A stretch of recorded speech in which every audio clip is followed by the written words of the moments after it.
Today we're diving into one of the hottest names in the weight loss and diabetes space. But with the recent market pullback, could this be a gem for your portfolio? Let's break it down. Hello guys and welcome back to my channel. This Danish multinational pharmaceutical company has a long-standing history as a global leader in diabetes and obesity treatments. Over the years, it has built a strong reputation for innovation, particularly with blockbuster drugs like Ozempic and Wegovy. These products have driven substantial revenue growth, solidifying the company's position as a dominant player in the GLP-1 market. As you've probably guessed, I'm talking about Novo Nordisk. Ozempic is a GLP-1 receptor agonist glucagon-like peptide 1, primarily used for treating type 2 diabetes. It works by stimulating insulin secretion, reducing glucagon production and slowing gastric emptying, which helps regulate blood sugar levels and promotes weight loss.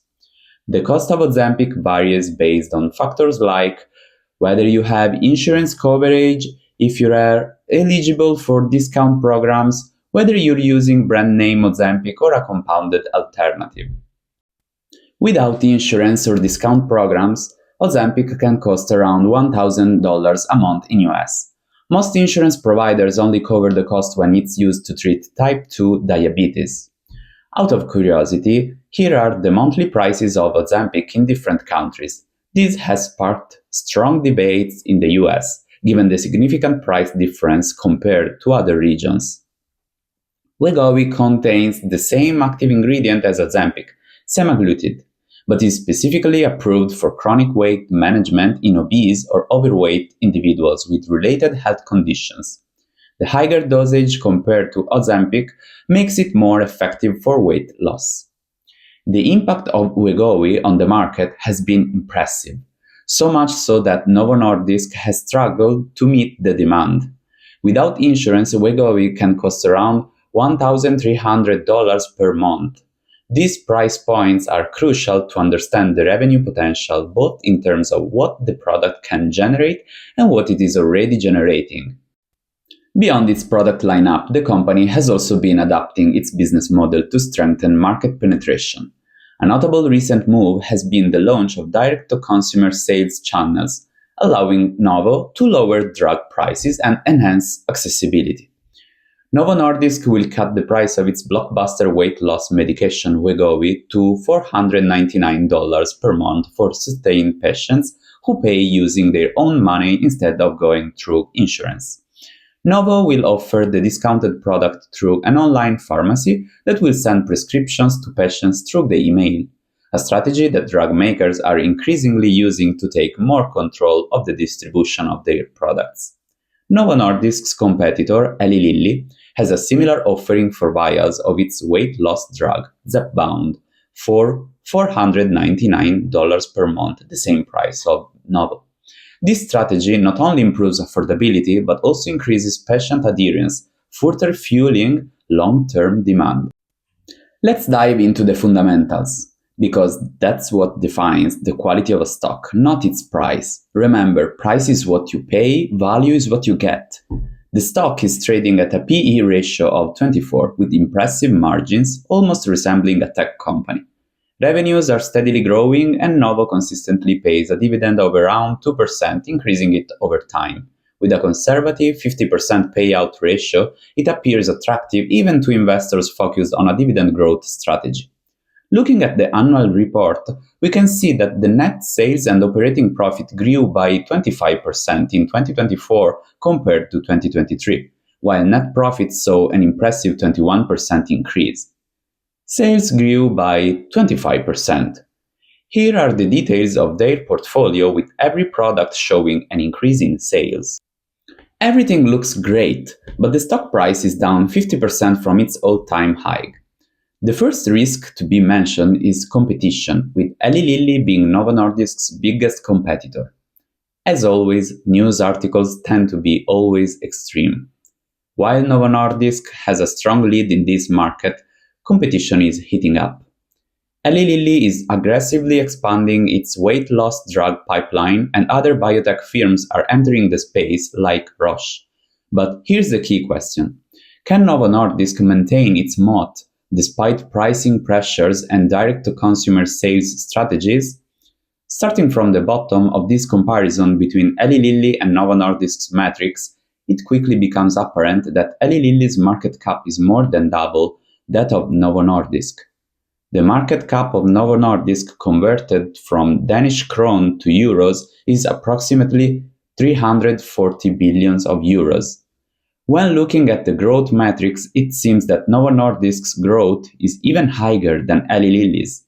Additionally, Eli Lilly is trading at a PE ratio of 72 compared to Novo's 24.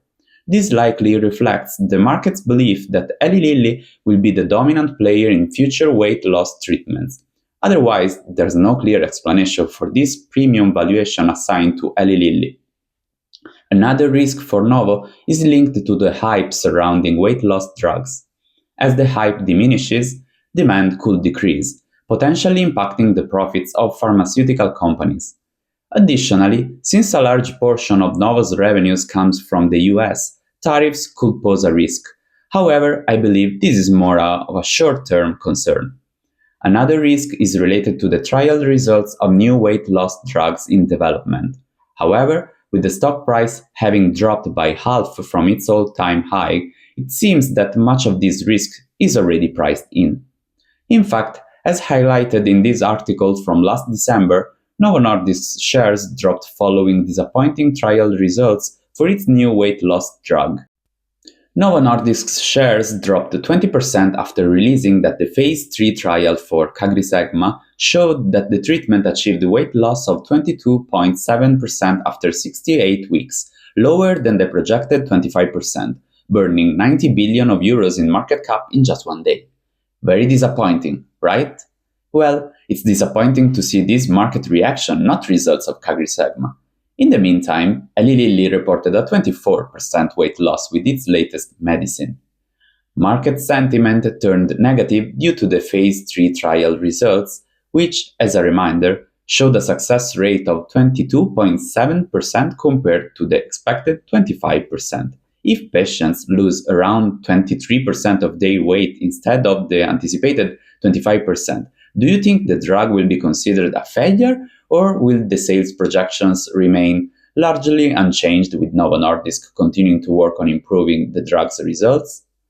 Market sentiment is now pricing in that the phase 3 trial of CagriSema was a flop, as nearly 100 billion in market capitalization has been wiped out due to this outcome.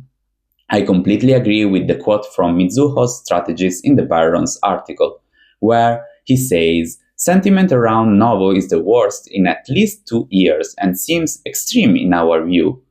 I also believe that the sentiment is extremely negative, perhaps too much so in my opinion.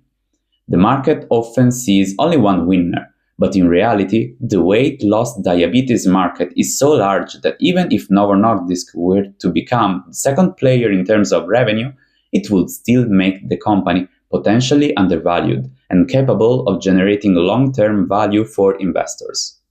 The stock is currently down 50% from its all-time high, and from a risk-reward perspective, the valuation looks quite attractive.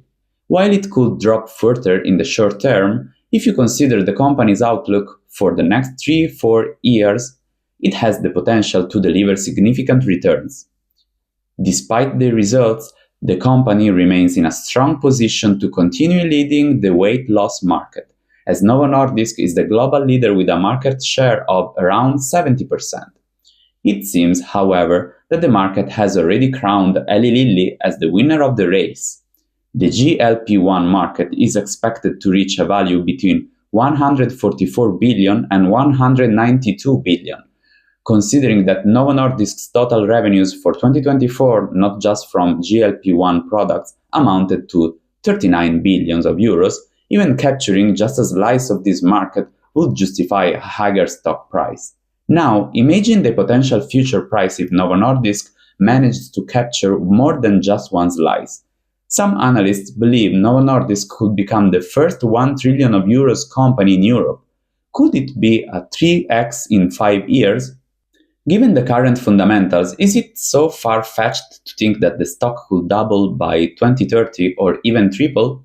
Such results could be sustainable without excessively expanding the PE ratio, even if the company loses some market share in the GLP-1 space. What do you think? Is this feasible? Share your thoughts in the comments below. I'd be happy to discuss it with you. Just a reminder, this is not investment advice, simply my personal opinion and an overview of Novo Nordisk. Be sure to do your own research as you're, at the end, the best judge of the companies you invest in and whether they fit your portfolio. If you enjoyed the video, don't forget to like, subscribe, and click the bell so you never miss a future update. I hope to see you soon.